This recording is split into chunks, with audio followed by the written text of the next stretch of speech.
All right, good morning. It's, let's see, what is it? It's quarter to 10, give or take a little. Kevin and I are here trying to keep ourselves busy. This Norton is waiting on a bunch of parts. There's a few things I can do to it, but mostly it's just waiting on parts. The Beezer, the owner is going to come get it and take it home and take the top off, the head off. Unless he says, you know, hey, Frank, it's there, go ahead, take the top off. We'll decide what to do with that next. This Norton, this is that gorgeous 74 that had the side stand that broke off that we fixed, and that's now in place. And the client asked me to check the oils, okay, and check the speedometer cable drive and speedometer itself, because the needles tends to jump. I see that a lot, and sometimes it's the sender, sometimes it's the cable, sometimes it's the instrument. So we got to isolate which is which. And that's what we're doing now. We're getting ready to spin the cable using a drill at the tail end of the speedometer cable so we can watch the action of the speedometer itself. We do that with a drill on the inner cable, and you do it in reverse, spin it up and watch the speedometer. So we're going to do that. I'll do a different video and tack it on here. We checked all the oils. They're pristine, clean, and proper levels, so we're not going to change those. I'll check the elapsed miles since it was here last when we put that oil in, but I don't think it's very much. So I think the oils are fine. And Kevin's actually ready to do this, so I'll just keep watching. I gotta, yep. Yeah. It's 3 hands almost to tighten that down.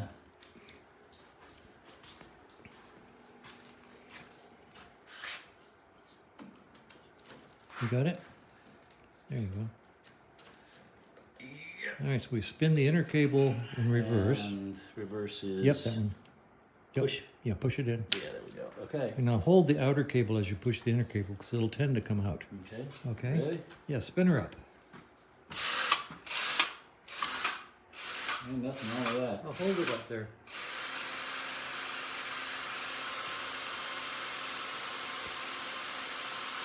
Okay, now slow your drill down. Just go through some slow speed. Just work your way up. This is variable speed. Oh, that looks nice.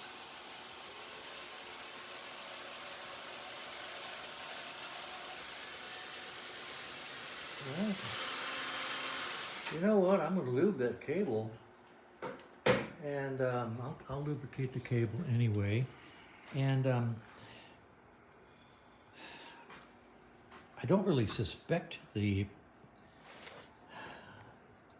Well, we might do a test ride when it's warmer. I was say, yeah, next April.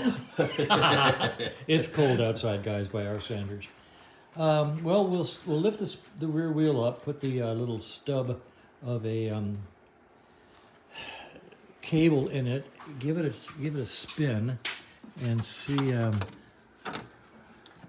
This little cable stub can go in the transmission sender, the Speedo sender, and we can watch it as we turn the wheel, and maybe even put some drag on it and see if we can make it do something silly.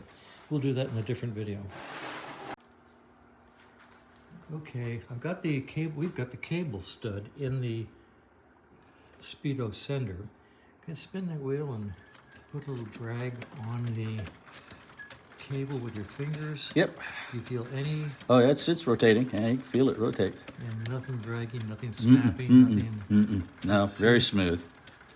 All right, so we're going to call that good on general principles, and I am going to lubricate the cable. We'll clean it out and lubricate it, and then we'll just call this good, pending any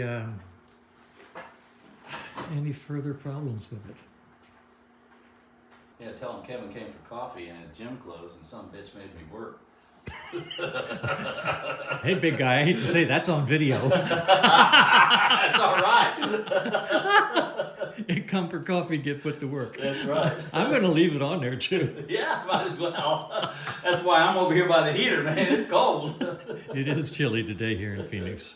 Chilly. Anyway, we went through the oils. They are pristine, gorgeous. We're not going to touch them. you saw that we took the complete speedometer assembly, the speedometer head, the cable, the sender all apart. I cleaned out the cable, which was not dirty, and put fresh lightweight oil in it and put it all back together. And we're going to call this bike done. And then the client, if you're listening, hi there, we need to talk about the front wheel. There's two places in town, the wheel shop down on McDowell. They do incredibly good work. And we could also just ask Moto Tire up the street if they can take the tire off, press the rim back into shape, and put the tire back on. I don't know if they can or will, because they're a tire place. They're very good, but I don't know if they would want to do that. But the wheel shop down on McDowell can do it for sure, I think. So we'll talk about that, decide what you want to do with the front wheel. So basically that bike is done. This bike just came in the door, a nice little BSA, and it's just a sat too long, get it running bike. And since we're sitting here with this bike waiting on parts, and this bike waiting to be picked up by the owner, we have nothing to do right now except go have a cup of coffee and a nice pastry, and then maybe put this on the lift and see if we can get it running. And that's going to be a little while. Why not? That's why we're here. That's right. Okay, so we're going to call it good. Talk at you later, guys.